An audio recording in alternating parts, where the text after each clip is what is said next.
After looking at potential title rivals Manchester United, Liverpool and Arsenal, it's time to turn our attention to Chelsea. Just how will Antonio Conte's side line up next season? Let's find out. Really, there's no question as to who's between the sticks at Stamford Bridge next season. Thibaut Courtois has cemented himself as one of the best goalkeepers in the world, let alone the Premier League, and it's unlikely his position at the club will come under any pressure anytime soon. At 25, the 6'6" Belgium international is approaching his prime and, along with Jan Oblak, Manuel Neuer and David de Gea, Courtois is considered by Transfermarkt as the most valuable goalkeeper in the world at €40 million. Barring a substantial loss of form, a significant interest from the likes of Real Madrid, or a recurring injury, Courtois should almost definitely be Chelsea's number one for the next few years. Moving on to the backline. While Chelsea did win the league last season, they didn't have the best defence. The Blues only shipped 33 goals in the Premier League last season, but it was still more than Tottenham and Manchester United, so they'll need to improve this season. Do they need to make any changes though? Let's find out. On the right side of the defence, we have the Spaniard Cesar Azpilicueta, or as the Chelsea fans call him, Dave. No one spent more time on the pitch for Chelsea last season than the 27-year-old, as he has played every minute of every Premier League match, and it's clear to see why Conte has trust in him. A solid contributor who reads the game well, his overall defensive contribution is strong, and his tackle game is second to none. There's been a lot of speculation linking Leonardo Bonucci to Chelsea this summer, and with Conte having managed the Italian previously, it's a rumoured deal that perhaps might not be too far from the truth. However, the chances of Juventus letting him go is about as likely as Chelsea saying yes to a bid for Eden Hazard. So this is why we're sticking with David Luiz in the centre. The Brazilian had admitted it was a risk coming back to Chelsea after basking in the good life in Paris, winning back-to-back titles in the league and both cup competitions. He also knew fans in England were critical of his first spell at Chelsea, but he also said he was a risk taker and it's one that has been rewarded. Luiz has enjoyed his return to the bridge, and the Premier League title capped off a good campaign in which he established himself as one of Antonio Conte's most consistent of performers. For the last place in defence, we're going to pass on the likes of Kurt Zouma and Nathan Ake, even despite their promise, and complete it with Gary Cahill. Cahill is 32 this year and will have less than a handful of years left at the top of his game, but his leadership means he remains a vital cog for the Blues. Last season he was named, for the third time, in the Premier League PFA Team of the Year, alongside Chelsea teammates David Luiz, Eden Hazard and N'Golo Kante, and his aerial ability is second to none. So we think there's another season left in that Chelsea backline, but what do you reckon?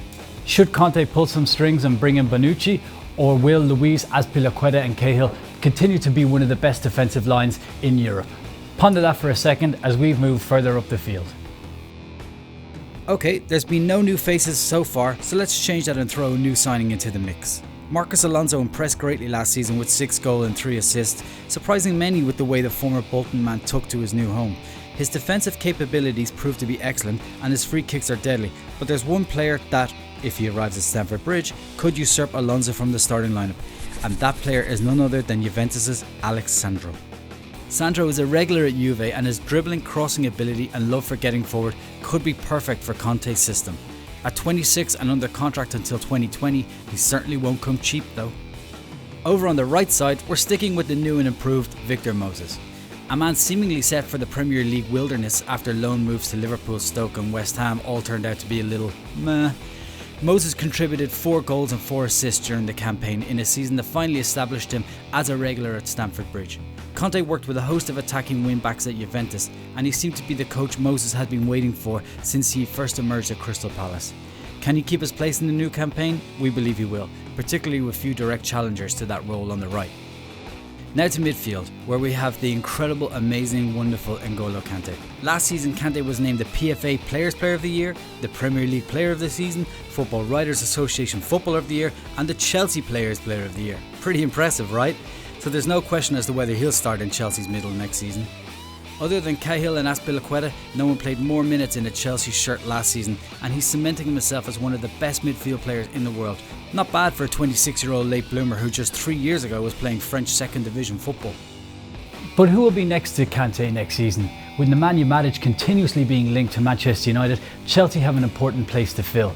Is Conte going to dig deep within his own squad, or will he spend for a replacement? Let's find out. Who are the other options in central midfield for Chelsea?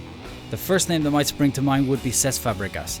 Injury problems at the beginning of last season hampered the Spaniard, but after the new year he completed just 6 full Premier League games and was often resigned to a second half substitute appearance.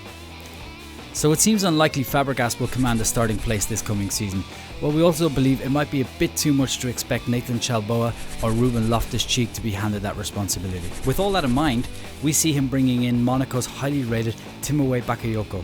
The young Bakayoko made his mark last season and a name for himself in Europe after an electrifying campaign helping Monaco to the French title and to the last four in the Champions League. The Frenchman also won himself a place on the UEFA Champions League Team of the Season, where he was in good company alongside the likes of Kylian Mbappe. Bakayoko has a skill set that will be mouth-watering to fans at the Bridge, offering up some impressive dribbling skills alongside strong tackling and passing, essential traits for any central midfielder, I think you'd agree. Moving on to the forwards, and it's here where Chelsea's strengths lie. They were just one goal short of Tottenham in the race for the most goals last season, smashing in a whopping 85. But we see some changes up front. Here's what we have to say.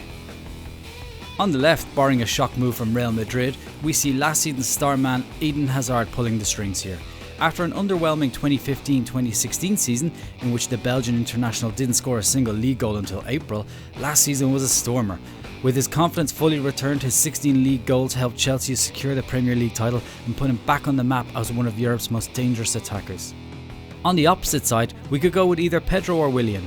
Choosing just one of these two is a toughie. Pedro contributed an outstanding 25 goals to Chelsea's season, with 13 goals on top of 12 assists. Willian, on the other hand, scored 12 goals and assisted 5, but Pedro played a significant amount more minutes than Willian, and Chelsea were slightly better when the Spaniard was playing, picking up 2.24 points per match compared to 2.34 with Willian. Like we said, it's a tough one, but in this instance, we're going with Pedro. Now to our final position, the man to lead Chelsea's line. This is where we see the biggest change for the Blues.